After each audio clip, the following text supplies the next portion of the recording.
Welcome to Dialogue. This conversation is part of a series on the analysis of the COVID era and focuses on medical gaslighting. Today we are diving into a really profound and honestly a pretty disturbing phenomenon that came out of the recent health crisis. It's this strange paradox that so many people experience.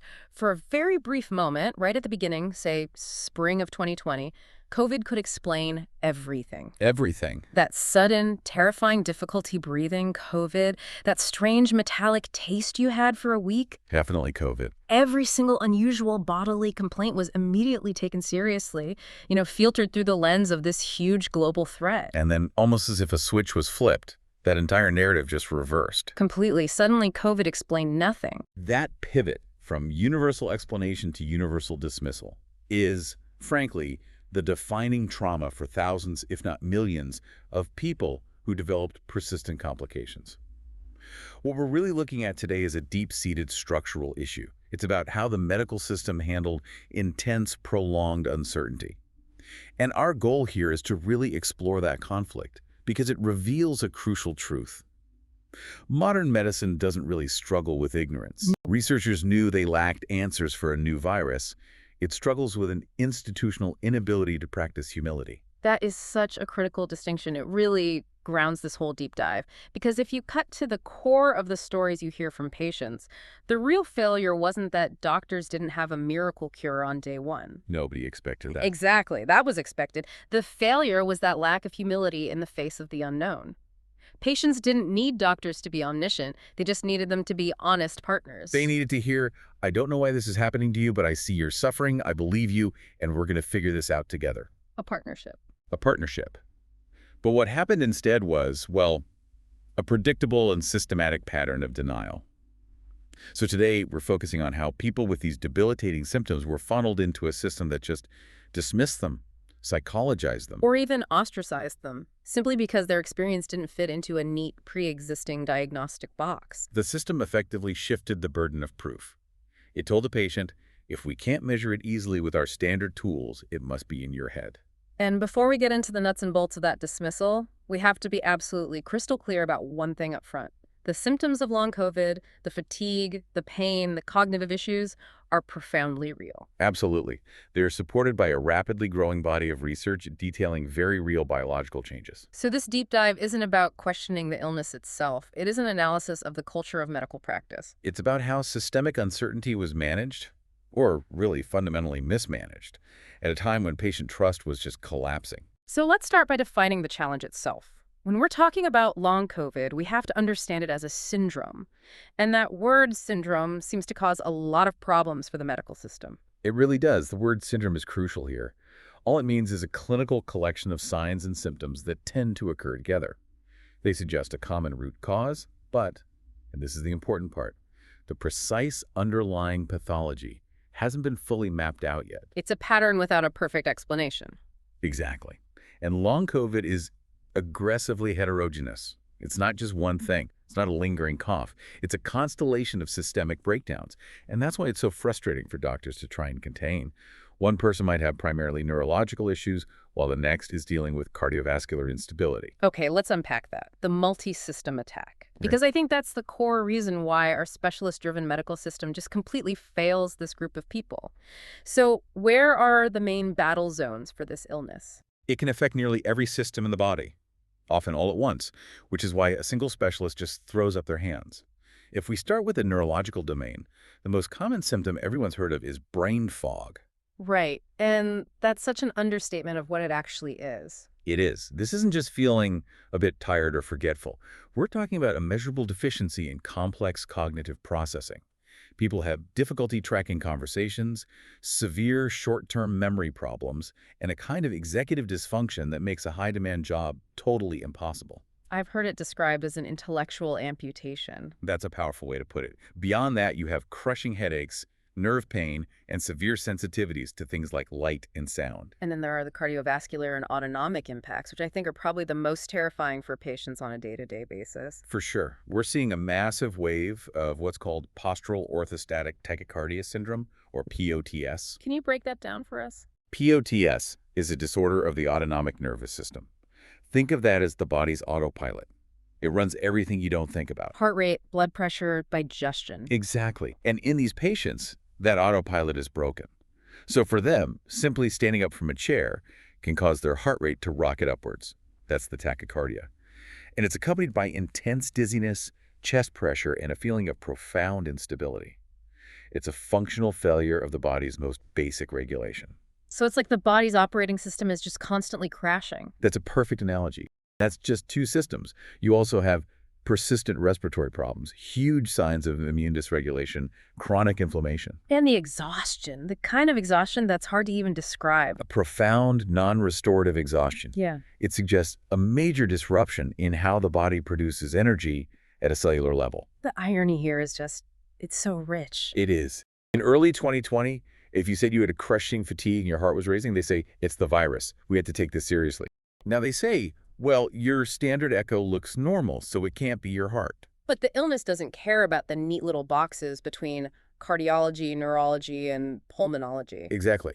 The illness is systemic, but our medical system is siloed. You need a doctor who can see the whole broken system, not just the individual, seemingly intact pieces. Which brings us back to that word syndrome. Syndromes exist precisely because medicine hasn't fully mapped the territory yet. Right. We can recognize the clinical presentation.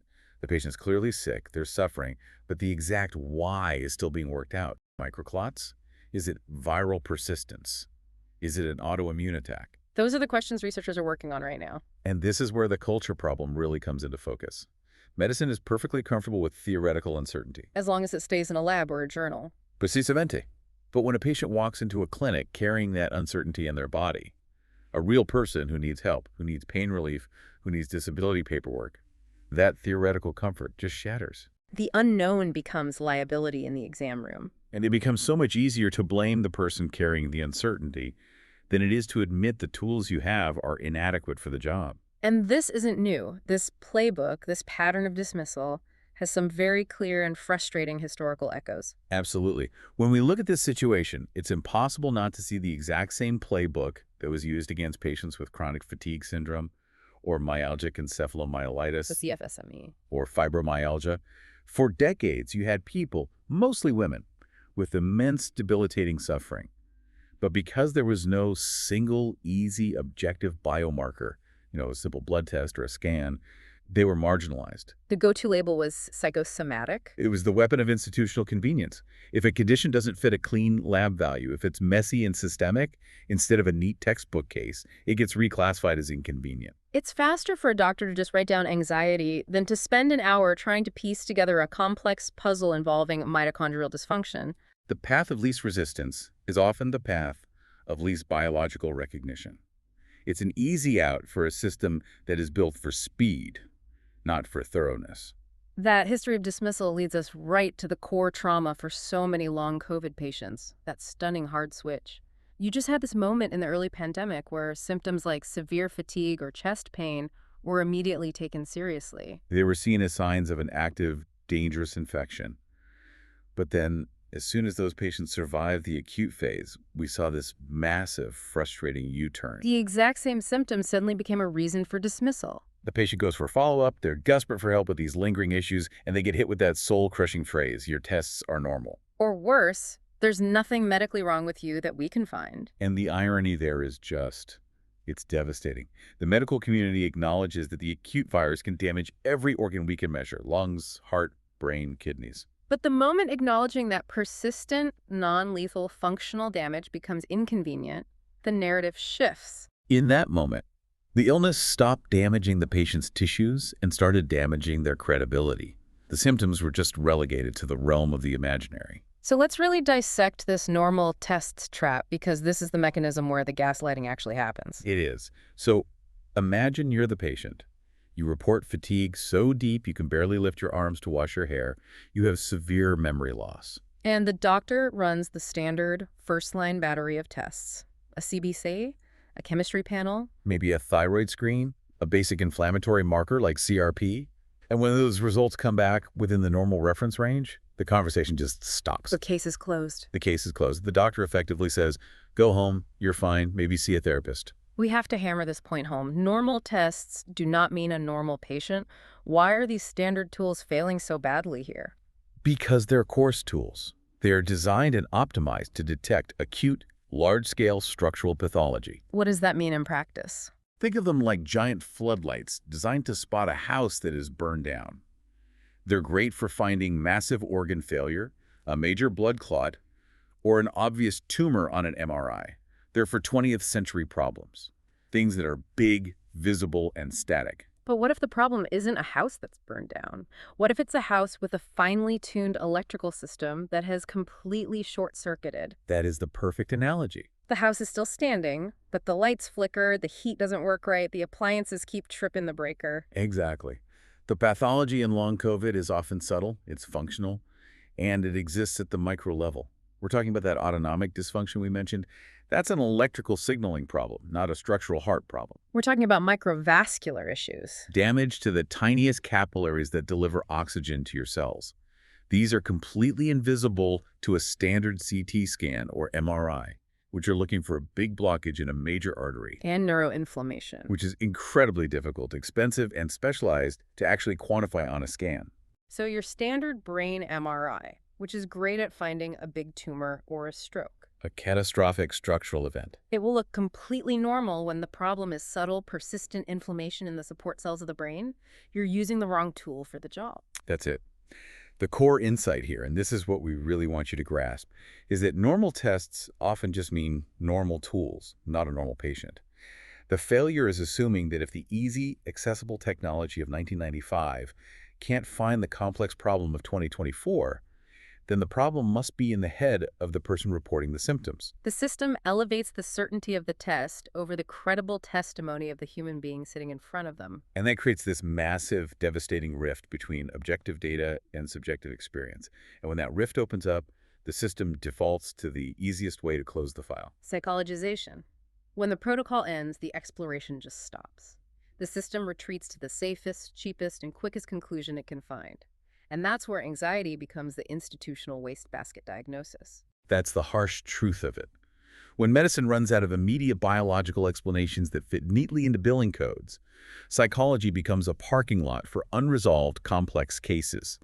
Systemic physical symptoms that began right after a known biological event, a global viral infection, get reframed as stress, as somatization, as panic attacks. And the message is either implied or sometimes stated outright. Your body is fine. Your mind is what's making you sick. Or you're just magnifying normal sensations into a pathological crisis. Okay, I have to challenge that just a little bit. Because if a person is, let's say, spending all day researching obscure treatments, constantly checking their heart rate and arguing with doctors, aren't they in fact creating a lot of psychological stress for themselves? That's a really important question, and it's where we have to draw a very clear line. Yes, the chronic illness causes immense psychological distress. Of course it does. Being chronically sick in pain, exhausted, and constantly fighting to be believed is inherently traumatic. So that's secondary anxiety. It's a result of the primary physical problem. Precisely. It is a consequence, not the cause. And the medical system so often flips those two things. They mistake the effect for the cause. They do. Anxiety and depression absolutely can and often do coexist with severe physical illness, but that distress does not negate the physical illness itself. Mental health support is critical for dealing with the trauma of all this, but it is not a cure for systemic vascular dysfunction or neuroinflammation.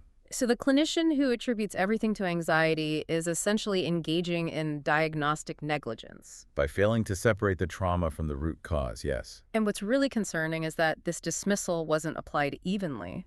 There was a targeted pattern. Who are the easiest targets for this kind of psychospiritual explanation? There was a very concerning and now well-documented pattern. The diagnosis was disproportionately applied when the patient was young, often in their 20s or 30s. Perceived as being under a lot of stress already. Right, but the most alarming factor was gender. The historical parallel just leaps out immediately. It does. Female patients have faced this kind of institutional skepticism about their pain and their complex symptoms for centuries, literally, from the days when hysteria was a valid medical diagnosis. All the way up to the modern dismissal of autoimmune diseases. And we saw it again here.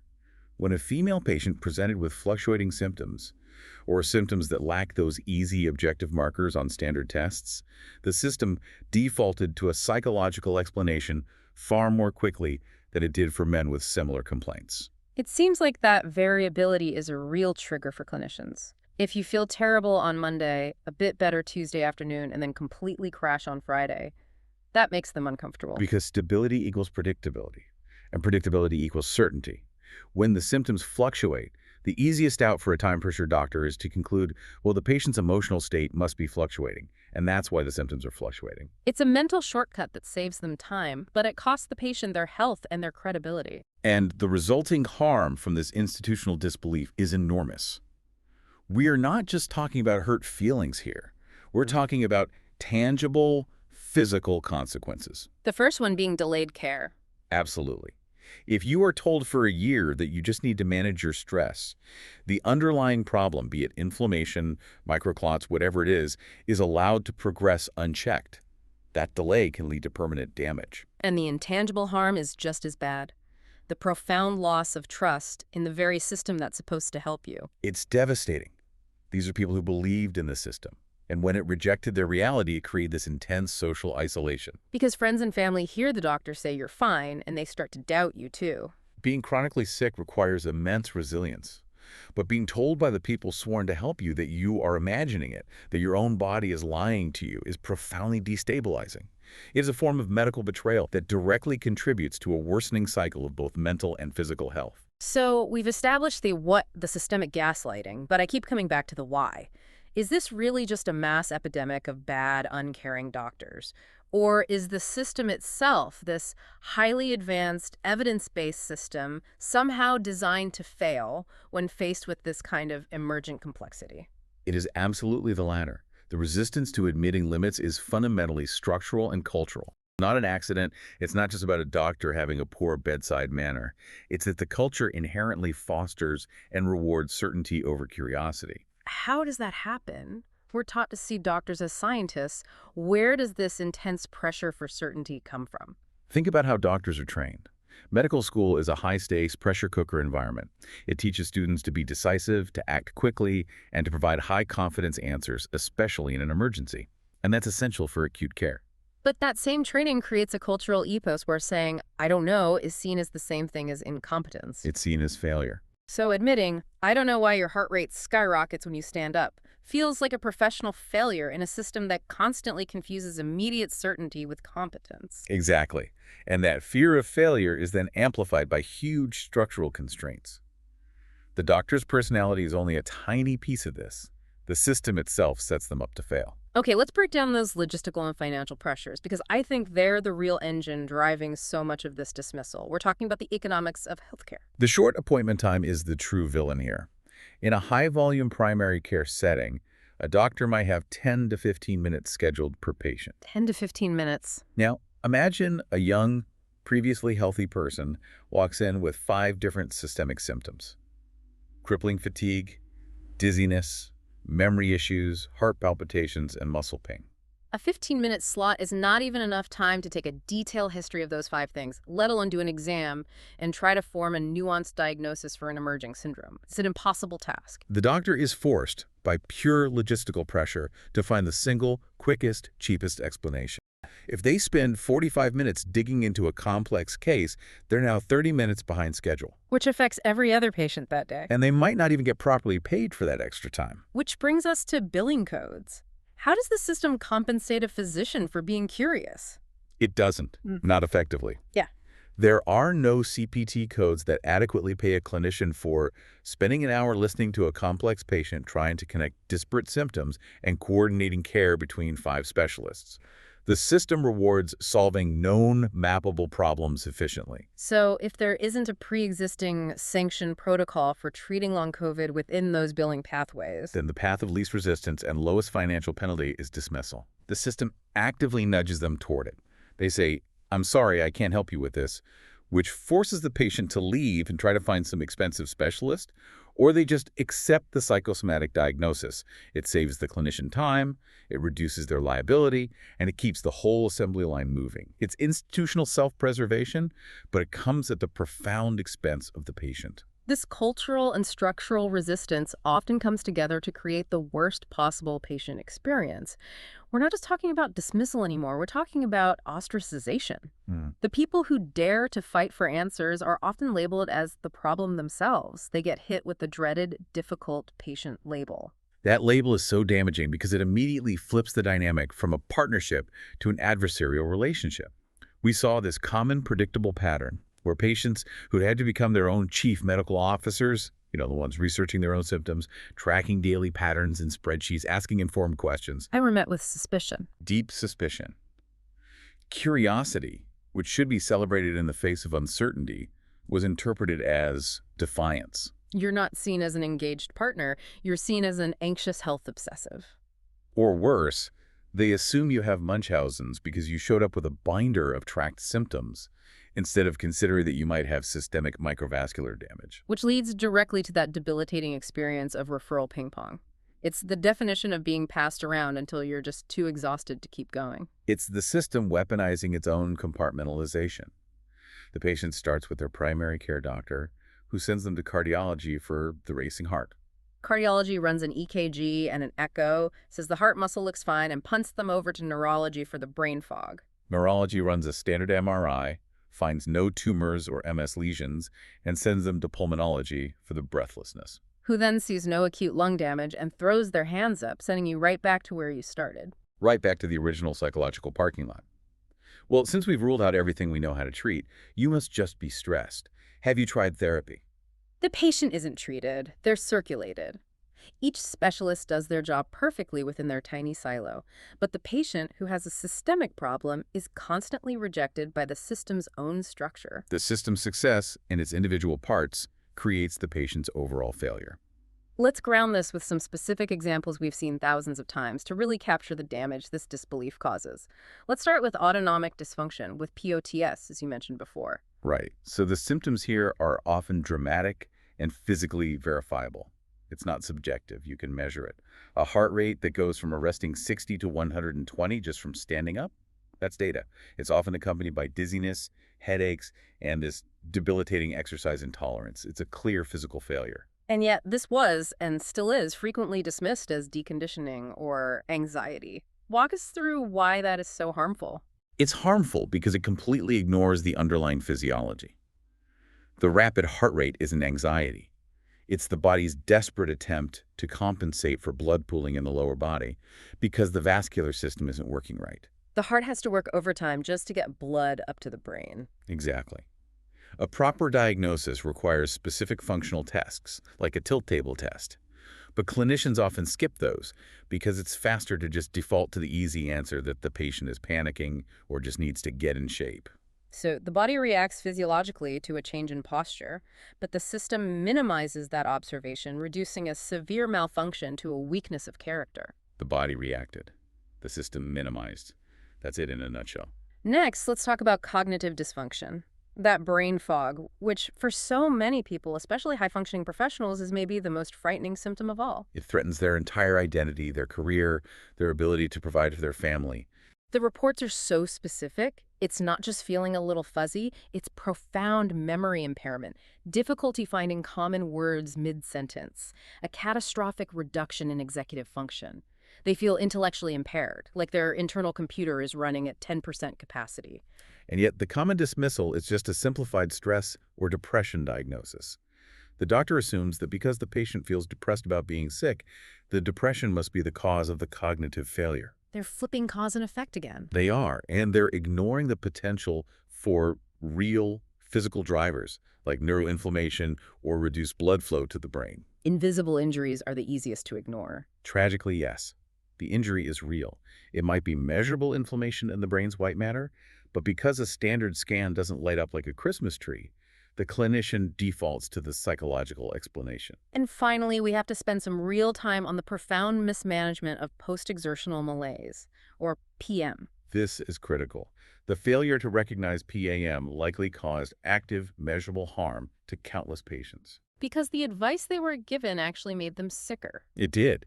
PEM is the clinical hallmark of these post-viral syndromes. Can you define for us exactly what it is and how it's different from just feeling tired after a workout. PEM is a state where your symptoms get drastically worse after even minimal physical or mental activity, and this crash is often delayed by 24 to 72 hours. So you might go for a short walk on Monday and feel fine, but on Wednesday you can't get out of bed. And it's not muscle soreness. It's a full-body systemic energy crash. It signifies a profound failure in the body's cellular energy system, likely mitochondrial dysfunction. Your body cannot recover from exertion normally. But the advice these patients got almost universally was to push through it. Do a little more exercise every day. Graded exercise therapy. This was a philosophy borrowed from standard fitness culture and applied disastrously here. It's a critical, dangerous failure of application. For a patient with PM, pushing through does not make you stronger. It triggers a physiological crash that can set your recovery back by weeks or months. It can, and has, led to a permanent reduction in a person's functional baseline. We're talking about advice that, based on the known science of PE, is medically contraindicated. It is actively harmful. It just shows a profound lack of intellectual curiosity about the specific nature of this syndrome. And a dangerous reliance on a one-size-fits-all medical approach. So when we step back from all these painful examples, the ping-pong referrals, the deconditioning dismissal, the forced exertion, what does this all reveal about the underlying philosophy of modern medicine? It exposes a really clear and sometimes deadly gap between powerful knowledge and necessary wisdom. What do you mean by that? Modern medicine is incredibly powerful. It excels at acute crisis management. If you break a bone, they fix it. If you have a massive stroke, they intervene with incredible speed and precision. But it struggles intensely with complex systems, with emergent syndromes, and with the simple human act of just listening without having an immediate technical, billable answer. The knowledge is there to handle the acute crisis. But the wisdom, the ability to navigate chronic uncertainty with the patient as a partner, that's what's missing. And the physician's authority is so often derived from an expectation of immediate certainty. Uncertainty is perceived as a weakness they can't afford to show. This isn't just about individual doctors, though. It's about the system that trains and rewards them. Absolutely. When the system prioritizes speed and quantifiable outcomes over thorough, time-consuming investigation, it inevitably leaves behind the patients who don't fit the neat little molds. The ultimate conclusion, the quiet failure of this whole era, is that long COVID didn't expose ignorant doctors. Not at all. It exposed a medical system that is profoundly uncomfortable with its own limits. The greatest injury for this patient population wasn't the initial uncertainty about the virus. It was the subsequent systemic denial of their lived reality.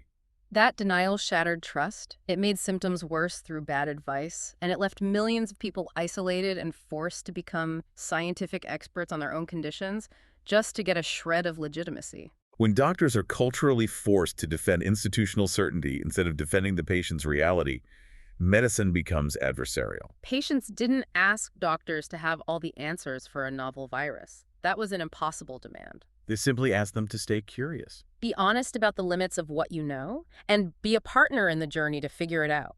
And that leaves us with one final, provocative thought to mull over. How can medical education and the entire healthcare system be redesigned to actually reward skepticism, curiosity, and humility instead of demanding immediate and often false certainty? That is the structural challenge that patients with post-infectious disease are now forcing the entire system to confront. If you or someone you know is struggling with long COVID or a post-infectious disease, there is hope. The producer of this channel has extensive personal experience with this condition, which affected all of his organ systems, causing prolific and life-threatening conditions. He sought traditional, functional, and alternative medical help. He explored different healing modalities, such as energy healing, and tried countless supplements and more.